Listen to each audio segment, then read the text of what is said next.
Friends, इससे पहले हम लास्ट वीडियो में पढ़ चुके थे। अब ये समझो आप, जो सर्व शिक्षा अभियान है एक सिग्निफिकेंट स्टेप लिया गया है, यानी कि बहुत ज़रूरी स्टेप लिया गया है एलिमेंट्री एजुकेशन को लेकर के। यानी कि जितने भी एज के ग्रुप हैं 6 से लेकर के 14 ईयर तक के जो बच्चे हैं उनको 2010 से सर्व शिक्षा अभियान के तहत क्या किया गया है, एलिमेंट्री एजुकेशन प्रोवाइड की जा रही है तब से लेकर के। It is the time government in partnership with the state, the local government and the community for achieving the goal of universalization of elementary education। देखो यहाँ पे क्या किया, जो गवर्नमेंट है उसने पार्टनरशिप की है स्टेट गवर्नमेंट लोकल गवर्नमेंट के साथ, और इस तरीके से जो कम्युनिटी के साथ। तो जो एलिमेंट्री एजुकेशन को लेकर के जो गोल है उसको अचीव करने के लिए यहाँ पर जो सेंट्रल गवर्नमेंट है, जो स्टेट गवर्नमेंट है, लोकल गवर्नमेंट है, कम्युनिटी है, इन सबके बीच में एक तरीके से पार्टनरशिप है। Along with it, bridge courses and back to school camp have been initiated to increase the enrollment in elementary education।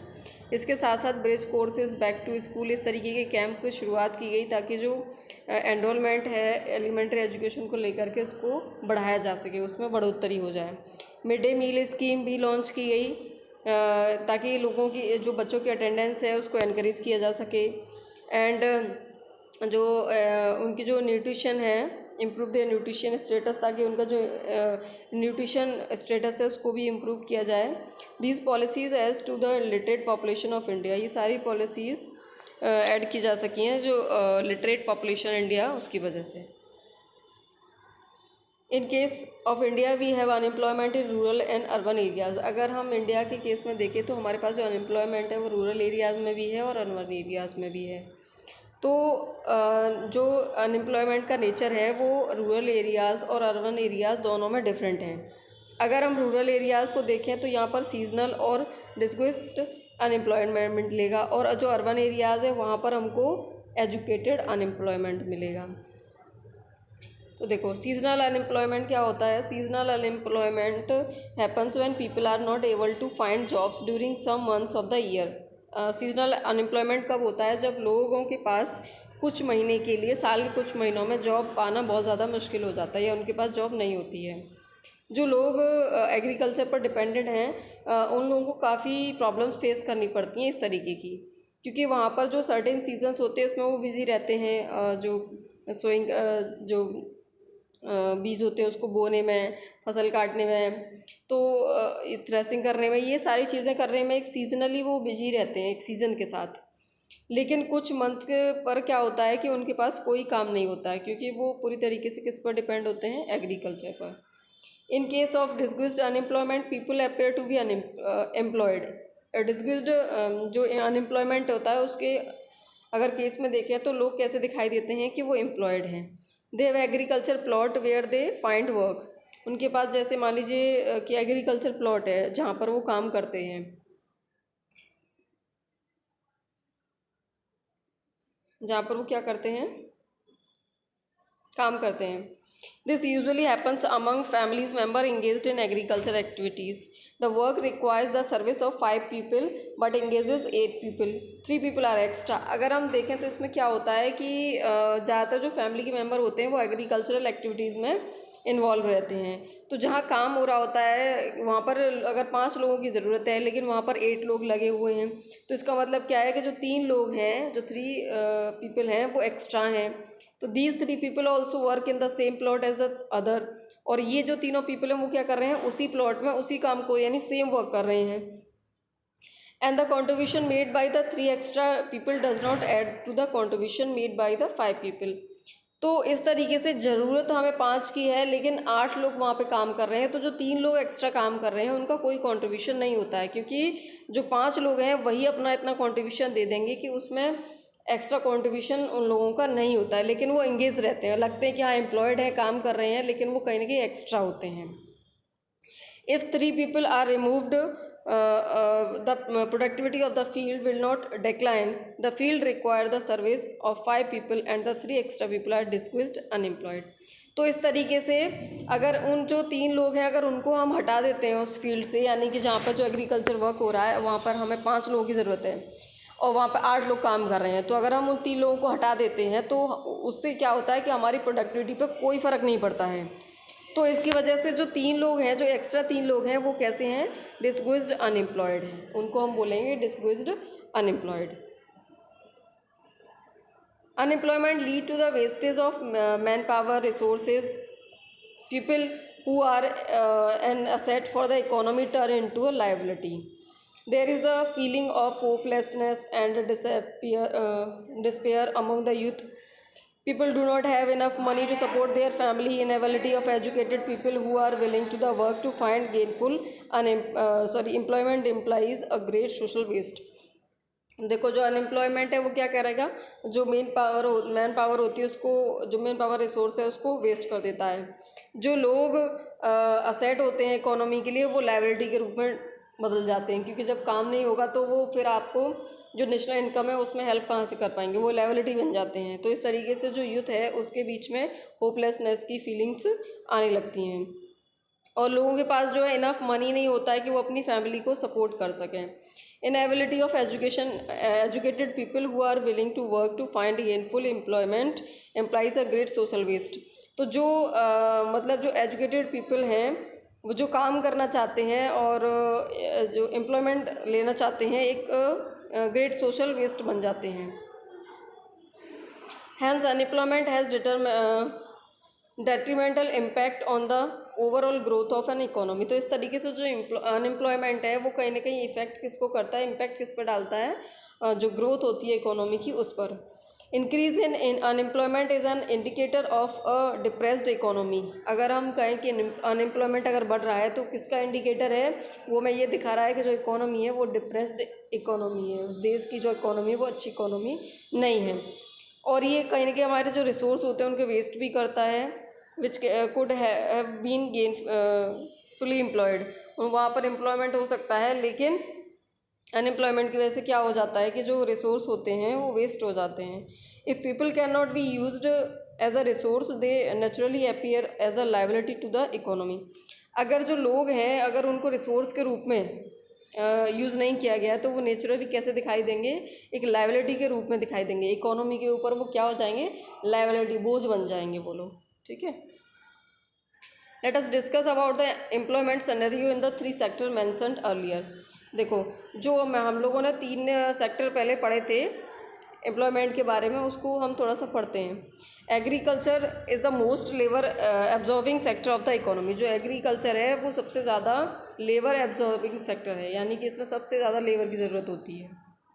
अगर हम रिसेंट ईयर में देखें तो there has been a decline in the dependence of the population on agriculture partly because of disguised unemployment discussed earlier. देखो, अगर हम देखें तो लोगों की जो डिपेंडेंसी है, पॉपुलेशन की जो डिपेंडेंसी है एग्रीकल्चर पर, वो धीरे धीरे कम हुई है, वो धीरे धीरे डिक्लाइन हुई है। क्योंकि उसका कारण क्या है कि जो डिस्क्विस्ड अनएम्प्लॉयमेंट है, यानी कि जिसमें एम्प्लॉयड दिखाई देते हैं लेकिन एक्चुअली वो एम्प्लॉयड नहीं होते हैं, वो एक्स्ट्रा में लगे हुए होते हैं।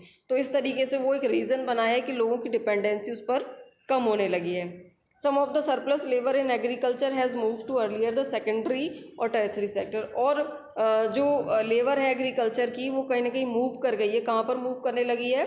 सेकेंडरी और टर्सरी सेक्टर में उन्होंने मूव करना शुरू कर दिया। यानी दूसरे सेक्टर्स जो बच्चे थे हमारे प्राइमरी सेक्टर के अलावा दोनों सेक्टर, वहाँ पर जो लेबर थी एग्रीकल्चर की, वहाँ पर जाना शुरू कर दिया उन लोगों ने। In the secondary sector small scale manufacturing is the most labour observing. अगर हम सेकेंडरी सेक्टर को देखते हैं तो जो स्मॉल स्केल मैन्युफैक्चरिंग है उनमें भी सबसे ज़्यादा लेबर की ज़रूरत होती है, मोस्ट लेबर एब्जॉर्बिंग है।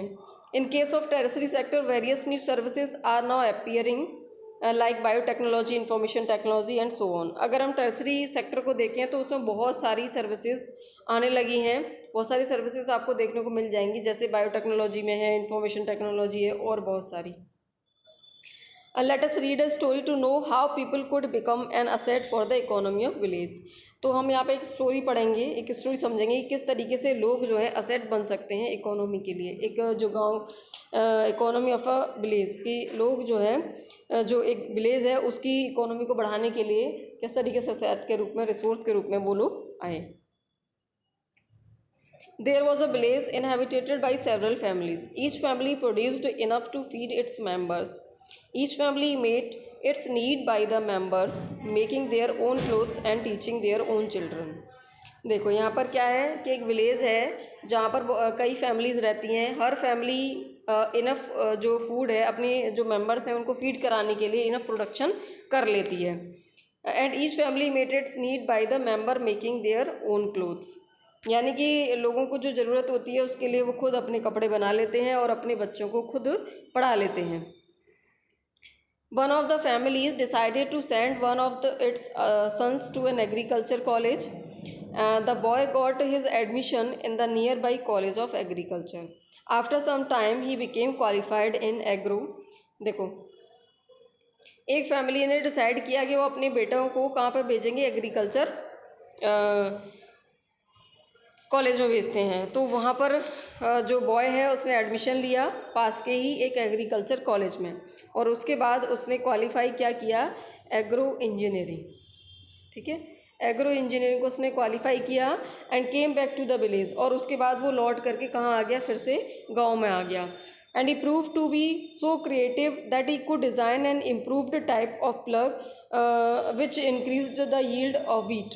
उसने क्या किया, उसने ये प्रूव किया कि अगर हम इस तरीके से इम्प्रूवमेंट करते हैं, जो खेती है उसमें जो जुताई होती है, खेतों की प्लगिंग होती है, उसमें अगर हम इम्प्रूवमेंट करते हैं तो उससे क्या होगा कि जो वीट है उसका जो उपज है उसमें क्या होगा, इंक्रीमेंट हो जाएगा, वो इंक्रीज्ड हो जाएगा। दस a new job of agro engineer was created and filled in the village. इस तरीके से जो एग्रो इंजीनियर था उसने कई जॉब को क्रिएट किया और विलेज को उन जॉब के साथ जोड़ा।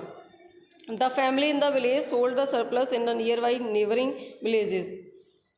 जो the family in the village, जो फैमिली थी विलेज की, उन्होंने अपना सरप्लस कहाँ पर, जो नेबरिंग विलेजेस थे वहाँ पर उन्होंने बेचना शुरू किया। दे अर्न गुड प्रॉफिट्स, यानी कि जितना उन्होंने अपना जो फ़ायदा हुआ, क्या किया कि उन्होंने जो अपना अनाज था उसको पास के जो गाँव में थे उन्होंने बेचना शुरू किया और उन्होंने अच्छा प्रॉफिट कमाया। A meeting in a village, तो इस तरीके से उसको लेकर के जो प्रॉफिट कमाएगा उसको लेकर के गांव में एक मीटिंग हुई। They all wanted to have a better future for their children too, यानी एक फैमिली ने जब अपने बच्चे को बाहर भेजा, वो पढ़ के फिर दोबारा गांव में आया, उसने वहाँ पर डेवलपमेंट किया। तो इस तरीके से जो गाँव के और भी लोग थे वो भी चाहते थे कि उनके बच्चों का फ्यूचर बहुत ज़्यादा अच्छा हो जाए। तो उन्होंने पंचायत से रिक्वेस्ट किया कि एक स्कूल गाँव में खोल दिया जाए, और they assured the panchayat that they would all send their children to school, और उन्होंने पंचायत को ये एश्योरेंस दिया कि वो अपने बच्चों को स्कूल ज़रूर भेजेंगे। The panchayat with the help of government opened a school. A teacher was recruited from a nearby town. All the children of this village started going to school। देखो, इस तरीके से पंचायत ने गवर्नमेंट की हेल्प से जो एक स्कूल खोल लिया, और एक टीचर जो पास के ही टाउन से थी वहाँ पर उसकी हेल्प से उन्होंने रख लिया रिक्वायरमेंट के लिए, और जो सारे बच्चे थे गांव के वो स्कूल जाना शुरू हो गए, उन लोगों ने स्कूल जाना शुरू कर दिया। After some time one of the families gave training to his daughter in tailoring. देखो, जो एक गांव था उसमें क्या किया कि उसके जो लड़की थी उन्होंने टेलरिंग की, उनको क्या दिलाई, ट्रेनिंग दिलाई। She started stitching cloth for all the families of the village, for everyone now wanted to buy and wear well tailored clothes. जब उसने जो टेलरिंग थी उसकी ट्रेनिंग ले ली, इसकी वजह से उसने क्या किया कि पूरे गांव के जो फैमिलीज थी उसके लिए कपड़े सिलना शुरू किया उसने। तो हर कोई चाहता था कि उनको वेल क्लोथ्स मिलें स्टिच्ड होकर के, तो उन्होंने कपड़े खरीदने चाहते थे वो लोग कि जो वेल टेलर्ड हैं क्लोथ्स, यानी अच्छे से सिले हुए जो कपड़े हैं वो हमें मिलें, तो इसलिए उन्होंने उसको ख़रीदना भी शुरू किया। तो इससे क्या हुआ कि एक दूसरी जॉब भी क्रिएट हुई। Thus another new job that of tailor was created, और एक नई जॉब भी वहाँ गांव में शुरू हुई टेलर की। This had another positive effect, और ये क्या था, एक दूसरा पॉजिटिव इफेक्ट था। The time of the farmers in going far for buying clothes was saved, यानी कि जो फार्मर्स थे वो बाहर जाते थे अपने कपड़े खरीदने के लिए, वो टाइम उनका सेव होने लगा। As the farmers spend more time in the field the yield of farms went up, और इसकी वजह से फार्मर्स जो हैं ज़्यादा से ज़्यादा टाइम अपना फील्ड यानी कि अपने खेतों में देने लगे, और जो फार्म्स थी उनकी वो बढ़ने लगी। This was the beginning of prosperity, ये क्या था, ये शुरुआत थी प्रॉस्पेरिटी की। The farmers had more than what they could consume, वो अब अपने कंज्यूम से ज़्यादा उनको जितना कंज्यूम करते थे उससे ज़्यादा उनको मिलना शुरू हो गया था। ना they could sell what they produced to other who came to their village market. अब वो क्या कर सकते थे, वो जितना भी प्रोड्यूस करते थे दूसरों के लिए, और जो गांव से मार्केट आते थे लोग, उनको भी अपना सामान जो है बेच सकते थे वो लोग। Over time, this village, which formerly had no job opportunity in the beginning, had many like teacher, tailor, agro engineer, and many more.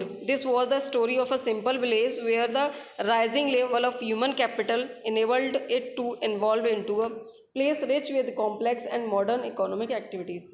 तो देखो, इसका सीधा सा मतलब है कि एक वो गांव जहाँ पर पहले कोई भी अपॉर्चुनिटी नहीं थी शुरुआत में, लेकिन धीरे धीरे क्या हुआ, टीचर, टेलर, एग्रो इंजीनियर, इस तरीके से बहुत सारी जॉब वहाँ पर अवेलेबल होने लगी, और उसकी वजह से जो ह्यूमन कैपिटल थी वो कहीं ना कहीं आगे बढ़ी, यानी कि जो ह्यूमन रिसोर्स का उन्होंने यूज़ किया, और इस तरीके से जो गांव था वो डेवलप करने लगा। तो जो इकोनॉमी थी, मॉडर्न इकोनॉमी, उसके अकॉर्डिंग वो अपने आप को ढालने लगे, और जो गांव था वो प्रोग्रेस करने लगा। तो यही एक तरीका होता है कि लोगों ने एक दूसरे को देखा और अपने आप को डेवलप किया और प्रोग्रेस वो लोग करने लगे। तो यहाँ पर लोग क्या थे, लायबिलिटी नहीं थे इस गांव में, धीरे धीरे करके वो असेट के रूप में काम करना उन्होंने शुरू कर दिया था। शुरुआत में प्रॉब्लमेटिक था कि लायबिलिटीज़ की तरह थे, लेकिन धीरे धीरे क्या हुआ कि वहाँ पर टेलरिंग का काम शुरू हुआ, टीचिंग का काम शुरू हुआ। जब बच्चा इंजीनियर बन के आया तो उसने वहाँ खेतों में भी लोगों को काम दिया, तो उसकी वजह से क्या हुआ कि जो लोग लायबिलिटी थे अब वो असेट के रूप में काम करने लगे थे। तो ये पूरा चैप्टर था आपका समझने के लिए। यहाँ पे आपका चैप्टर फिनिश होता है पहला। तो आपको अगर वीडियो अच्छी लग रही हो तो उसको लाइक करिए, शेयर करिए और इस चैनल को सब्सक्राइब करिए।